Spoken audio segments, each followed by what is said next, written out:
This question here is about a big SAT theme, and that's the idea of the stylish deletion of words. It has a certain sound to it. Let's hear it throughout.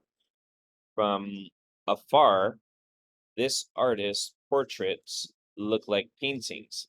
They're depictions of human faces, bodies, and clothing so intricate that it seems only a fine brush could have rendered them. So it's a poetic sound that has to do with the idea that there's the missing word were. These things were so intricate, but instead they're depictions so intricate that it seems only a fine brush could have rendered them. And when we get to the blank, when viewed up close, however, the portraits reveal themselves to be quilts, the stitching barely visible among the thousands of pieces of printed microcut fabric. So once again, the stitching was barely visible. Now, those words are missing for a couple of reasons. Number one, it creates that poetic sound that they're going for. And number two, it positions those phrases as modifiers because a clause, on the other hand, is going to have the subject and verb. For instance, if we said the depictions in green were so intricate, the subject would be depictions and the verb would be were.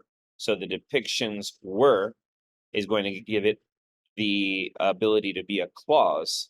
And because it would be a clause, that green part, we would no longer be able to attach it to the blue part of that first sentence. Same thing in purple. We have this orange part of the sentence, which is a modifier. By the way, the red part is a second modifier, two modifiers in a row, and there's nothing wrong with that. But in purple,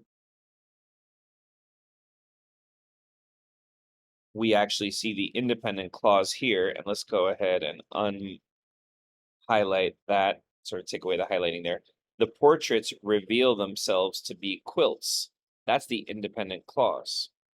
So now, if we go ahead and put the was right there between stitching and barely visible, that it would make that part an independent clause, and we don't want that.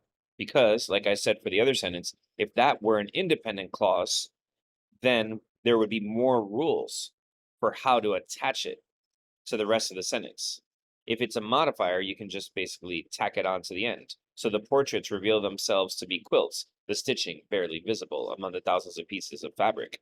That's okay, but if I say the stitching was barely visible, now we have rules for how to connect two independent clauses. Namely, you need a semicolon or a comma, fanboys.